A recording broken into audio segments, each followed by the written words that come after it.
Stories inform us to what is possible. Stories influence us to what is needed. And stories inspire us to what could be. Stories happen when people live their life to the fullest. These are the storytellers. Welcome back to Storytellers. I have the most interesting person that I want to introduce all of you to. She's a parent, a business owner / entrepreneur. Her name is Stephanie Mullowney, and she has a business called Paperdolls Photography. An amazing business. She has created a niche market, and it's from here that she's created it. She's an amazing person to talk to, and what she has done with her and her daughter's life is a story unto itself. Stephanie, thank you so much for giving me this time, because I know you're busy because you're a parent, a single parent, plus you have a business that you're running, and that you totally support yourself. Can you tell us about your business, your photography, that special niche that you've created? I specialize in special needs portraiture, and I do that because my daughter was born with Down syndrome, and my now ex-husband, he didn't accept the fact that she had Down syndrome, and he left us when she was 5 days old. I started this business a couple years after she was born, back in 2016, after I found a job, and my employer happened to be a pro videographer, and he was pointing out some of the pictures I had taken. I had shown him of Hannah. He's like, "You have a gift. You need to go out and buy a real camera." I'm like, no, like, there is no way I know how to work all those buttons, you know. But I know I had prayed for a platform to be able to advocate for my daughter and those like her, so that what happened to us wouldn't happen to others, because my daughter deserves a dad, and she didn't get that because he chose not to accept her diagnosis. So I knew that I wanted to do something, and this is what God gave me, and that was how he introduced me to it. I picked up on what you said. Not all those buttons. No. So you had no love affair with photography before this. No, I had the button on my phone that I would push to take pictures, or just like a little point and shoot camera. It was nothing professional whatsoever, and remote controls for TVs terrify me, so I didn't think that I could have anything to do with a real camera. So you're working for this gentleman that was a photographer? He was a pro videographer, so he done commercial stuff and traveled the world shooting for big names and stuff like that. And you were the office person getting him? I was like the manager of their, like a household manager type person, so nothing to do with photography. So he sees what you've done, these pictures that you've taken of your first love. Yes. Hannah Grace. Yes. Hannah Grace, I love that name. Yes. And he says, you've got talent. Mm-hmm. So no formal training. None, no. Gosh. Now, when you started this, share with us the steps. How did it build up? How did you know, oh, this is it? Because you no longer work for him, do you? Not anymore. No. So I argued with him for a while about it. I was like, no. And every time like he would see a picture I'd take, he's like, I'm telling you right now. He said, do you know how many people how many photographers would give their right arm to have work look like this? I'm like, well, I don't even, know what I was doing. So I finally went out. I went to Costco. I got a Nikon D7200 crop frame sensor, a starter camera. It was a professional camera, but a starter one, and it came with a couple lenses, and I just started shooting what I loved, and that was Hannah Grace. And anytime I had a question, which was quite often about, hey, what's this button for? What's this do? He would help me out and be like, oh, well, this is for this. This is what you need to know. And so I practiced a lot, just a lot of shooting. How many months you started in 2016? Yes, yeah. I officially opened my business in March of 2016, so I'll be 4 years old in a couple months. Prior to 2016, when did you have Hannah? 2014, April. So there was 2 years, and it was just kind of baking. Well, I didn't even find the job until 8 months after she was born. So I didn't even start until January of 2015. So it was that, within that year, a few months after I started, he had started seeing my pictures. And so I didn't officially open until 2016. It almost sounds like It's not insane. divine intervention, but divine guidance without you even knowing what. Oh, definitely. God orchestrated the whole thing. I completely and totally, to be honest, I without believe that. It was him, not me. There's no way I would have ever in a million years dreamed I'd be doing this today. So this niche specialty is special needs children, photography of them. What have you found that has come about from that? Oh gosh, well, I specialize in all abilities. For someone to go on my website and see all these kids, probably over 80% of my clients have some type of special needs. And but I photograph everyone of all abilities. But it's an advocacy platform. It's just so many parents who are maybe in my position and my, or might be having the thoughts that my ex-husband had about not wanting to accept their child because he chose not to do that. We didn't know Hannah was going to have Down syndrome until she was born. So it was a post-birth diagnosis. And so it was really shocking to him. We had completely two different reactions. It's almost like I loved her more because of the diagnosis, and he just couldn't accept it. So for those people who are battling with that shock factor or what have you, when they run across pictures that I've taken of these children who are, going to have that extra chromosome or whatever the diagnosis may be, it gives them hope. It completely just turns around and negates like the negative stuff that they've just been told, or your child won't walk at this age or talk at this age, or told what not to expect instead of what to expect from your child. And so it just gives them hope when they see a picture of a bunch of little girls having a tea party together. Oh, my daughter is going to have friends. She is going to do these things that every other kid does. So it is completely hope giving, and it has saved, not me, but, they've seen these kids and they've just completely changed their perspective on what they thought their child was going to be like. And that's not just in this area. You told me the other day that you just recently did an interview from South Africa. Yes, there was a talk show in South Africa who interviewed me. They're based in there. So what other countries are you had dealings with for your specialty niche photography? Australia, Romania, Japan. There's several of them.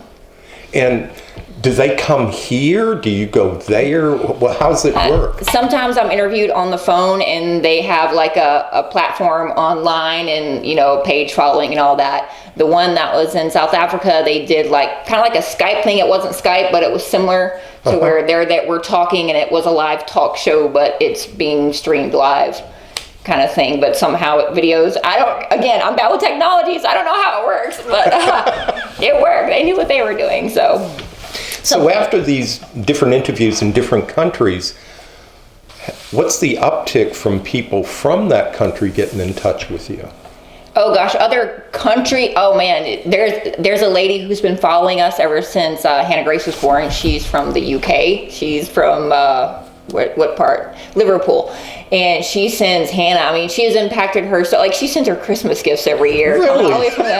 So yeah, it's just beautiful. It's one of the most amazing things. I say complete stranger. We've never met in person, but I feel like we know the lady already. She just follows her and she adores Hannah and has never met her in her life, and since her Christmas and gifts. She's been following her since Hannah was born. Since her birth, since I started posting pictures and stuff online.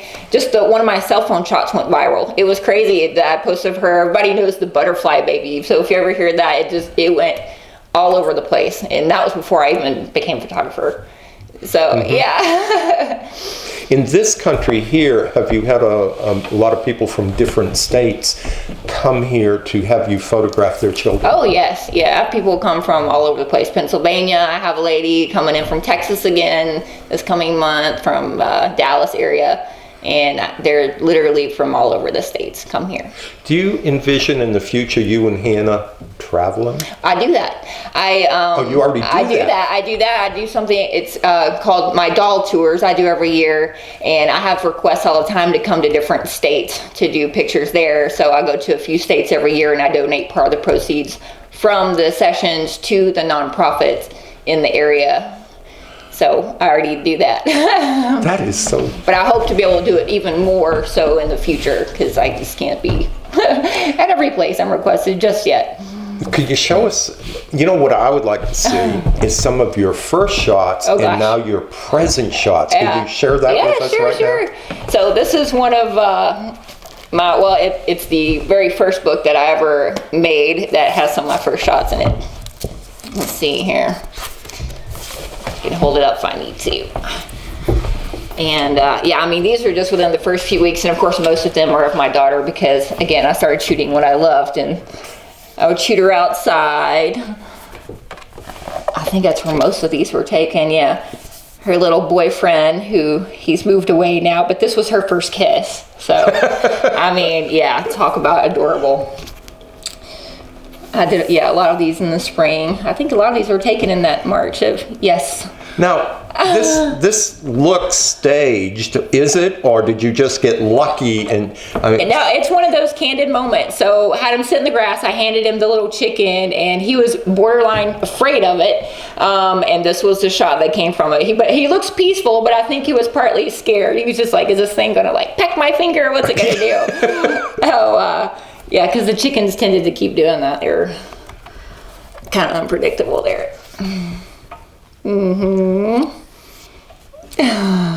This is a fun one. This was just siblings being siblings, none of that stage. That's just them doing their thing, being silly.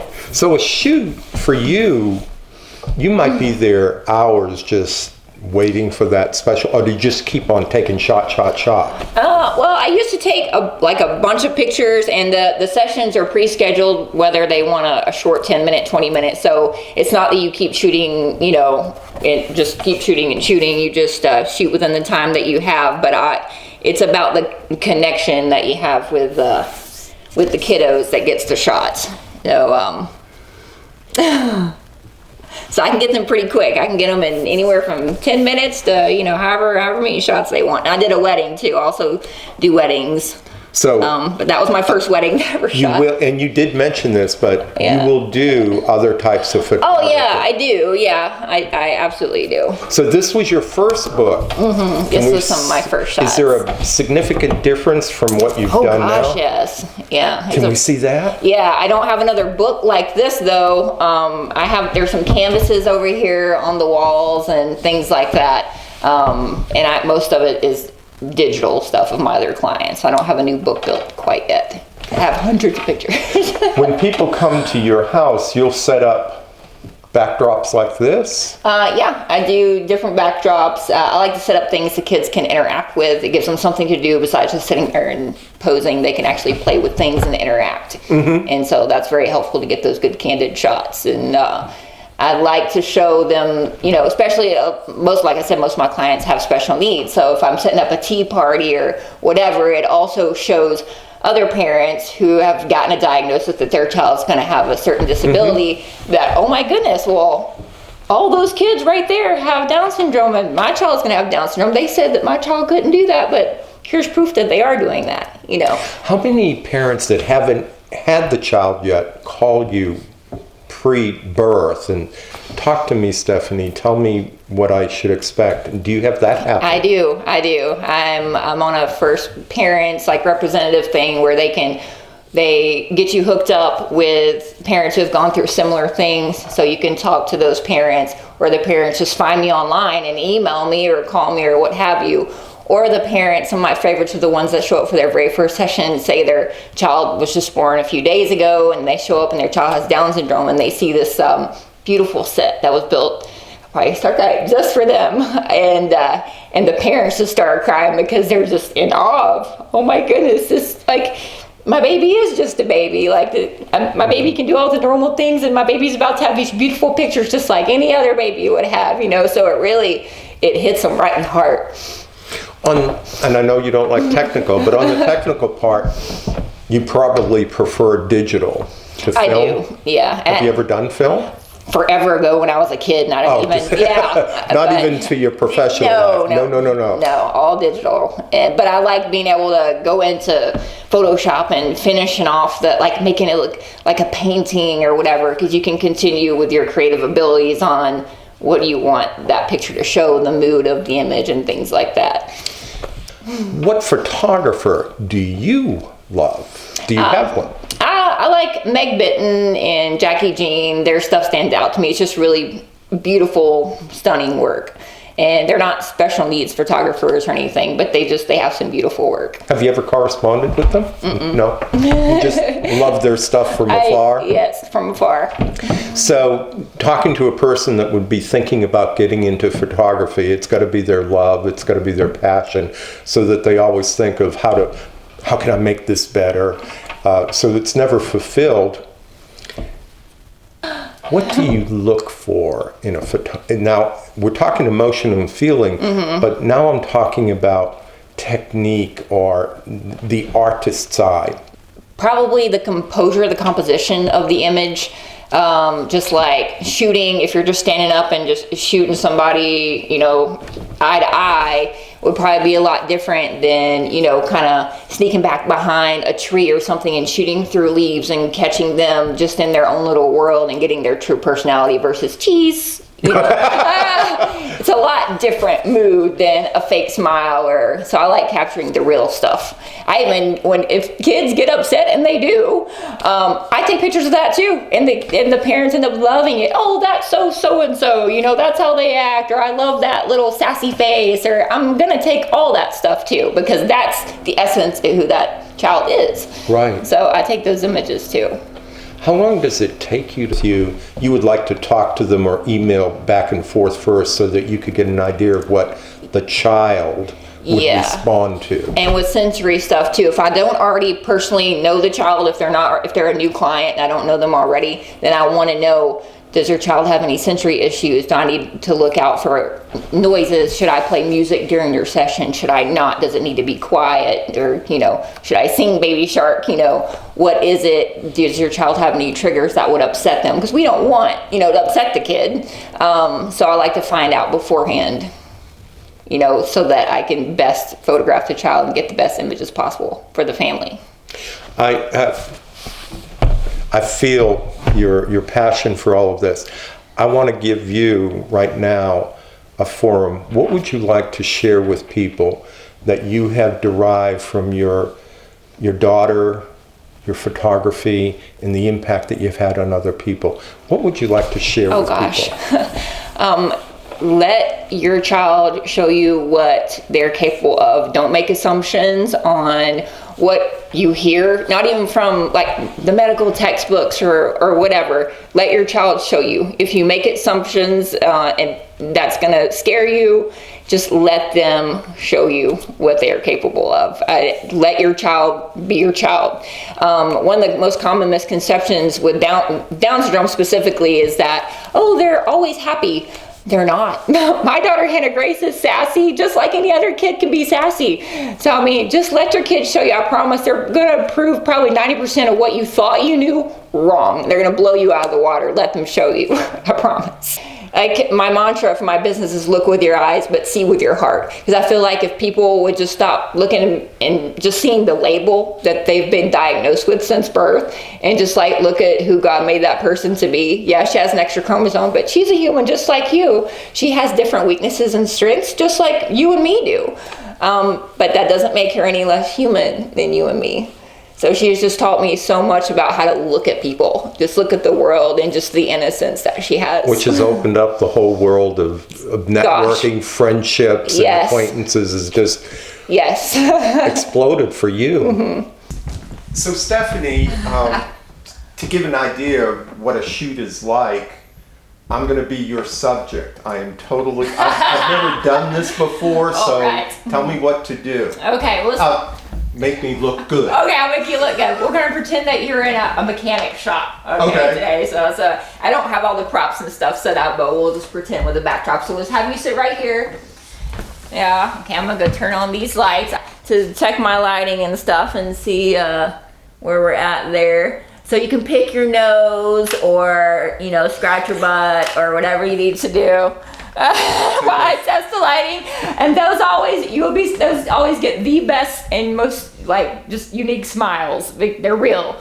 So I do that, and a lot of my first and second shots are the favorites because of that. Because it's a real smile. Because just the goofy stuff that I'm saying, to the kids are like, "Whoa, pick my nose, that's so funny," or "She said fart," or whatever,